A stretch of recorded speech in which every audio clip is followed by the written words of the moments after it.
L'ambassadeur de paix Prem Rawat s'entretient avec Lumka Mngzoli. Décrit par beaucoup comme père de la nation, un leader, un réconciliateur, je suis certainement en compagnie de l'un des hommes les plus saints, riches et heureux sur Terre. Bonjour, Dr. Prem. Je vais bien, et vous? Je ne suis pas le plus riche. Non, il ne s'agit pas forcément d'argent, n'est-ce pas? Ça peut l'être. Pour certains, c'est comme ça. Pourtant, ils sont insatisfaits. Juste un cœur rempli de gratitude. Donc, un cœur rempli de gratitude. Oui, nous allons le positionner comme ça. Un cœur rempli de gratitude. Un cœur rempli de gratitude. Quand j'ai su que j'allais vous interviewer, j'étais extrêmement nerveuse. Il m'a fallu 3 jours pour écrire des questions que je pourrais poser. Maintenant, je réalise que c'est sans intérêt. Sans intérêt, tout à fait d'accord. Je ne veux rien rater et je regarde tout le temps ce morceau de papier en tremblant sans arrêt. Alors, Dr. Prem, où ce voyage a-t-il commencé? Eh bien, il a commencé, j'ai commencé à parler aux gens alors que j'avais à peu près 4 ans. Ensuite, j'ai continué à parler. J'avais 9 ans quand mon père est décédé. Et la responsabilité de diffuser ce message dans le monde entier a été placée sur mes épaules. Voilà quand ça a commencé. Quand avez-vous réalisé, c'est placé sur mes épaules, c'est ce que je dois faire. Pourquoi ne pas devenir policier ou autre? Pourquoi pas? À mon sens, chaque être humain sur Terre a un don. Tout le monde a reçu un don. Il ne reste qu'à le découvrir. Et je pense avoir découvert que le don que j'ai reçu est l'aptitude à parler aux gens. Je sais que certains deviennent nerveux dès qu'ils se trouvent devant 3 ou 4 personnes. Je peux me trouver devant 350 000 personnes et cela ne me rend pas nerveux. Donc voilà mon don, l'aptitude à parler aux gens. Et je ne veux pas simplement leur parler de n'importe quoi. Je veux leur parler de la paix, du fait d'être en vie, d'avoir cette chance, d'être ici. Y a-t-il eu un moment charnière où vous avez compris « la paix est ce dont je veux parler » ? Non, c'est une passion. Je n'ai pas reçu un coup sur la tête pour soudain m'éveiller en voyant des intenses lumières et me dire « D'accord, voilà ce qui va se passer à partir de maintenant ». Non, c'est une passion. Et quand c'est une passion, elle grandit avec vous et vous grandissez à l'intérieur. Et j'aime vraiment déclencher ce petit sentiment à l'intérieur des gens au sujet de la paix. Je n'écris pas mes discours. J'entre en scène et je dis ce que j'ai à dire et ça vient de mon cœur. Donc si je dis à quelqu'un, au fait, ce qu'ont oublié les êtres humains, c'est leur humanité. Je l'ai déclaré lors d'un de mes discours et je me suis dit, c'était plutôt bien. C'est vrai. Ensuite, j'ai parlé de ça et c'est ce que c'est. Mais voyez-vous, quand c'est une passion, vous ne rentrez pas dans toute une histoire d'ego. Oh, je peux faire ceci, je peux faire cela. Je m'en tiens éloigné parce qu'il ne s'agit pas de satisfaire l'ego, mais plutôt d'avoir chaque jour un cœur rempli de gratitude, d'être en vie, d'être ici sur Terre et d'avoir une occasion d'éveiller quelque chose dans le cœur des gens. Très beau. Je sais que vous donnez des interviews et que les gens sont vraiment surpris, et sincèrement, je le suis. Mais y a-t-il parfois un jour où vous vous réveillez et dites « Mon Dieu, je me sens vraiment mal » et les gens sont en demande de cet extraordinaire Prem pour leur donner un mot, un conseil. Dans ce cas, que faites-vous? Si je n'avais jamais de tels jours, je ne serais pas un humain. Mais si je me laissais prendre par des jours comme cela, alors je ne comprendrais pas ma propre humanité. Alors bien sûr, j'ai des jours comme ça, mais rien ne m'oblige d'y adhérer. J'ai des jours avec et des jours sans, parce que je suis un être humain. Certaines choses me font sourire et d'autres me mettent les larmes aux yeux. Tout récemment, ce qui s'est passé à Paris, ça a été dévastateur et je suis incrédule. Pourquoi? Mais pourquoi? Ces gens-là étaient innocents. Ils n'avaient rien fait. Pourquoi leur avoir fait ça? Et ça vous fait réaliser à quel point nous avons perdu contact avec notre humanité, avec nous-mêmes, pour commettre des actes aussi abominables sur d'autres êtres humains. Donc, pour moi, bon, dépasse ça et vois ce que tu peux faire. Se lamenter et s'inquiéter ne sert à rien, parce qu'être inquiet ne prépare pas un repas. Tout à fait. S'inquiéter n'accomplit rien, mais ça ne sert qu'à paralyser au lieu d'entreprendre une action positive. Alors il faut vraiment lâcher l'inquiétude et faire quelque chose. Dans un sens, ce jour-là, ma résolution est même peut-être devenue un peu plus ferme. Il est très important que je parle de la paix aux gens. J'étais très surprise. Vous voyagez beaucoup. Chaque fois que je suis allée sur YouTube voir des vidéos, Australie, Inde, récemment, Zanderwater, Soweto, vous allez partout.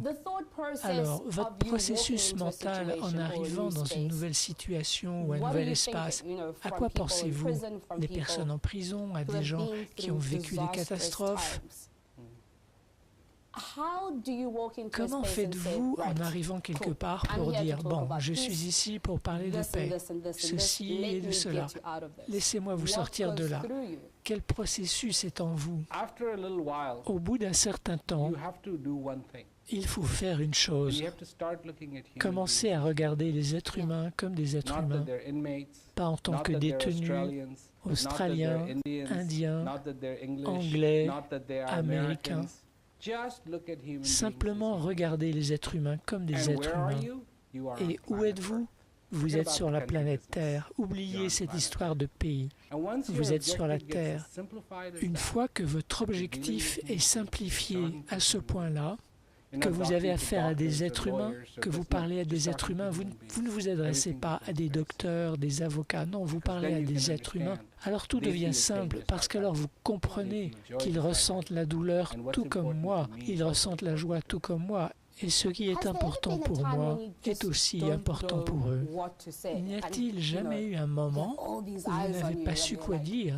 Tous ces regards sur vous qui disent « Oui, donne-moi quelque chose » et « Oh bon, quoi maintenant ?» Quelqu'un m'a dit un jour « J'aimerais être capable de parler comme vous. »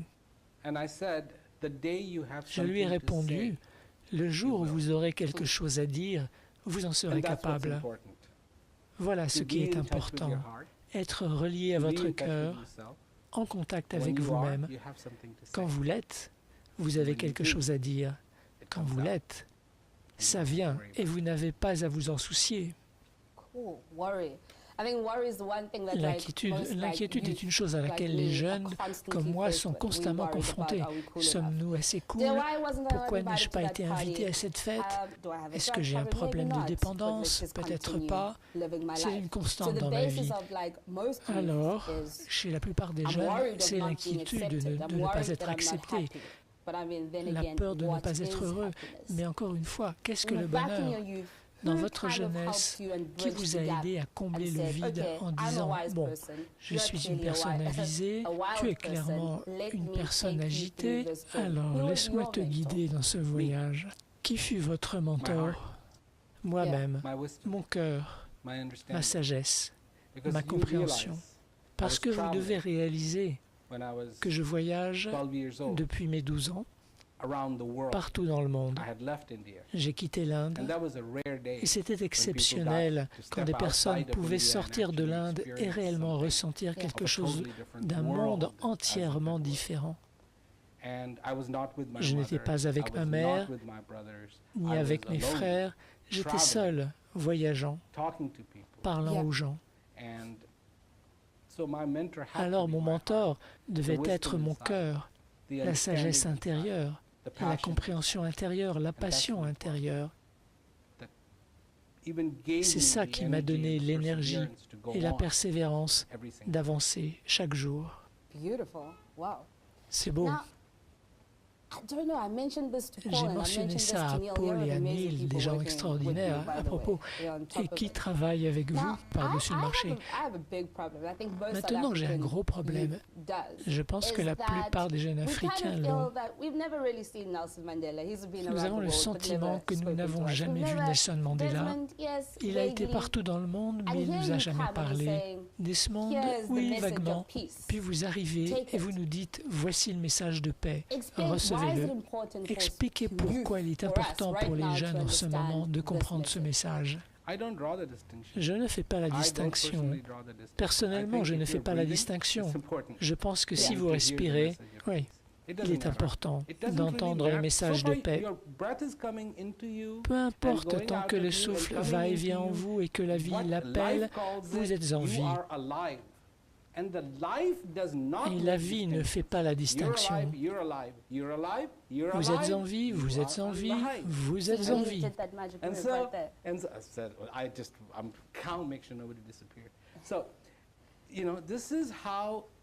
Donc c'est ainsi. C'est nous qui faisons la distinction. Oh, cette personne est âgée, cette personne est jeune. Non. Ces distinctions divisent d'autant plus la société. Chaque être humain en vie a une contribution à apporter à la paix. Pourquoi créer des limites? Pourquoi créer des barrières? Ne pensez-vous pas que nous avons déjà bien assez de barrières? Comme vous êtes riche, vous êtes pauvre. La plupart des gens me voient en costume cravate. Un jour, je suis arrivé dans un endroit où j'étais attendu, mais je ne portais pas de costume. Je suis arrivé en voiture et ils ont dit « Circulez, circulez, bougez, nous attendons une personne importante. » Et j'ai dit « Est-ce que ça pourrait être moi ?» Nous stéréotypons déjà tout le monde. Est-ce que ça vous aide? Est-ce que ça aide? Est-ce que ça aide en quoi que ce soit? C'est riche, pauvre, instruit, non instruit. Vous êtes ceci, vous êtes cela. Quantité de façons de nous montrer du doigt mutuellement. Est-ce que ça aide en quoi que ce soit? Pas du tout. Mais nous continuons à faire la même chose encore et encore. Comme je le disais il y a de cela quelques minutes, comme Einstein a dit, continuer à faire la même chose et s'attendre à un résultat différent, c'est de la démence. Amenez tout le monde. Dites que tout le monde est invité à cette fête qu'est la paix. Tout le monde. Voilà la façon d'apporter un changement. Dans les fêtes de la paix, quelle est la chose que vous avez appris d'autres gens, jeunes, âgés, riches, pauvres? Quelle est la chose que vous apprenez constamment des gens? Combien il est important pour moi, pour eux, d'être eux. Ah, c'est magnifique, c'est cool. Cela marche ainsi. J'ai entendu dire que vous êtes musicien. J'ai toujours voulu être rappeur ou quelque chose du style. Eh bien, nous y voilà. Écrire un livre, tourner un film, je crois qu'on pourrait continuer avec un tas d'autres choses. Voilà la marche à suivre. En prenant du recul par rapport à la création du programme d'éducation à la paix, qu'aimeriez-vous faire d'autre? Les 5 prochaines années? Oui, pendant 5 minutes. Ce que je souhaite faire, je veux m'assurer que je peux avoir davantage d'installations de Food for People, des repas pour tous, qui soient efficaces et dans différents pays. Parce qu'à lui seul, ce programme change considérablement les choses dans la vie des gens. Vraiment un grand changement. Ce que j'ai créé à Ranchi et au Ghana, en Afrique de l'Ouest, pour la première fois. Au Ghana, en Afrique de l'Ouest. Ah, tout le monde est beau là-bas. J'y vais assez souvent, en Côte d'Ivoire, au Ghana. C'est la première fois qu'en quittant l'école, des enfants sont allés à l'université. L'école existait depuis longtemps, mais pas un seul enfant n'était allé à l'université en sortant de l'école. Ils abandonnaient, c'est tout. C'est la première fois qu'ils sont entrés dans des universités. La première fois que la santé s'est améliorée de façon notable parce qu'ils avaient de l'eau potable, de la nourriture saine et nourrissante. Et pour la première fois, la criminalité a baissé. La criminalité a chuté. Et au lieu de dépenser des millions de dollars, donnez-leur un repas, un bon repas. Et la criminalité a baissé. Les hôpitaux n'étaient plus surchargés et en fait, les enfants sont allés à l'université. Un repas. C'est le pouvoir de la nourriture. Mon Dieu, oui. Et je cultive la paix, la prospérité et la dignité. Premièrement, la dignité, bien sûr. Notre devise à la Fondation Prem Rawat est dignité, paix et prospérité. S'il existait une personne que vous aimeriez rencontrer et avec laquelle vous aimeriez dîner, qui et pourquoi? Une personne que je voulais rencontrer était Desmond Tutu. N'est-il pas extraordinaire? Et j'ai pu le rencontrer. Oh, je dois faire ça. J'ai eu l'occasion de le rencontrer. Je l'ai rencontré l'année dernière. Ensuite, je l'ai rencontré à nouveau il y a quelques jours. C'est quelqu'un qu'on a envie de prendre dans ses bras quand on le voit. C'est vraiment une personne remarquable, vraiment remarquable. Je voulais rencontrer Nelson Mandela. Et alors qu'on était en train d'organiser la rencontre, il est décédé. J'étais venu en Afrique du Sud dans les années 70, alors que l'apartheid battait son plein. Pour moi, ce fut un grand choc d'arriver. La première fois que j'ai vu 2 toilettes et l'affichage noir, blanc, absolument. Et ils m'ont dit, vous ne pouvez pas faire de rencontre mixte. Vous devez faire une conférence pour les Blancs et une conférence pour les Noirs. J'ai répondu, écoutez, ce n'est pas possible. Et puis, qui utilisera quelle toilette? J'ai dit, non, ce sont des conférences mixtes. Donc j'ai enfreint toutes les règles. Ils l'ont permis. Ils ne m'ont pas arrêté, car s'ils l'avaient fait, cela aurait probablement causé un gros incident international. Arrêter un adolescent de 14 ans parce qu'il enfreint la loi de l'apartheid. Par contre, ils m'ont mis sur liste noire et refusé de m'accorder un visa pour revenir en Afrique du Sud. Mais bon, vous voilà, des années plus tard. Oui, je suis reconnaissant d'être de retour, très content de pouvoir parler aux citoyens d'Afrique du Sud, de beaux sourires, de beaux cœurs, qui ont surmonté tant d'épreuves, tant d'épreuves. Et voyez-vous, je ne pouvais pas faire grand-chose quand je suis venu pour aider avec ce qui se passait. Mais cette époque est très très importante. Et l'avenir de l'Afrique du Sud dépend de la façon dont chacun dans ce pays se refaçonne, en ne devenant pas cupide, mais que tous profitent des atouts du pays, des fruits du sol, des fruits qui sont ici, et travaillent dur pour en faire un beau pays dans la réussite. Très beau. À quelqu'un qui est à la maison, qui nous regarde et se dit « Oh mon Dieu, je ne pourrais pas continuer à vivre maintenant, ceci et cela se passe dans ma vie. Quelles paroles avisées pouvez-vous lui transmettre et comment devenir un ambassadeur de paix dans le monde entier ?» Bien, devenir ambassadeur de paix est très simple. Plus simple encore, et simplement arrêter de se faire du souci pour les problèmes. Ça n'a jamais aidé personne. Ça ne cuisine pas vos repas, ça ne nettoie pas une fenêtre, ni votre salle de bain. Ça n'accomplit rien. Faites quelque chose. Faites quelque chose. C'est votre vie. Si le souffle vient à vous, s'en va, revient en vous, va et vient, en ce qui concerne votre souffle, rien n'a changé, pas de changement, aucun. Ça, c'est le souffle qui sort de votre bouche. C'est là qu'il peut sentir l'ail. Mais quand il sort de votre nez, donc, si le souffle vous donne une chance, qu'il dit « Cette journée est à toi, fais-en ce que tu veux, elle est à toi. » Considérez que c'est votre journée. Le pouvoir n'est pas perdu. Vous avez du pouvoir. Il y a du bon en vous et du mauvais en vous. Ne permettez pas au mal de triompher. Faites triompher le bon en vous. Il peut y avoir tant de pression, il peut y avoir une pression sociale. Les gens disent « je veux être comme ça ». Non, soyez vous-même. Qu'est-ce que vous êtes? Qui êtes-vous? Connaissez-vous vous-même. Et une fois que vous vous connaissez, vous savez que quoi que vous ayez tenté d'être, vous valez encore mieux. Vous êtes cool. Vous êtes vraiment, vraiment cool. Vous êtes hyper cool, mais vous ne le savez pas. Là, voilà la tragédie. Et dans un sens, c'est ce que disait Socrate.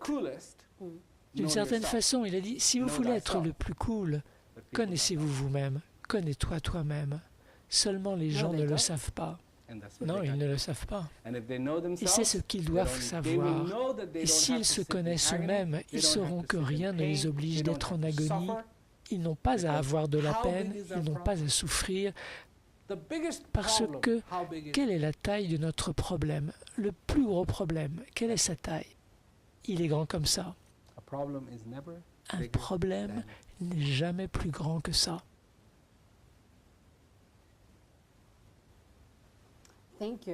Merci, merci. Ma mère va sûrement être fière de moi. J'ai probablement été plus calme que jamais dans ma vie. Toute l'équipe ici se dit sûrement « Merci mon Dieu ». Je dois l'admettre, je tiens à vous remercier pour ce moment. Parce que je ne sais pas, vous dites jeune, âgé, ceci, cela. Nous ne devrions pas stéréotyper, mais le fait est que bon nombre d'entre nous ont le sentiment d'avoir besoin de conseils. Et où en trouverons-nous? Et certaines personnes, quand j'ai suivi le programme d'éducation à la paix, on m'y avait inscrit.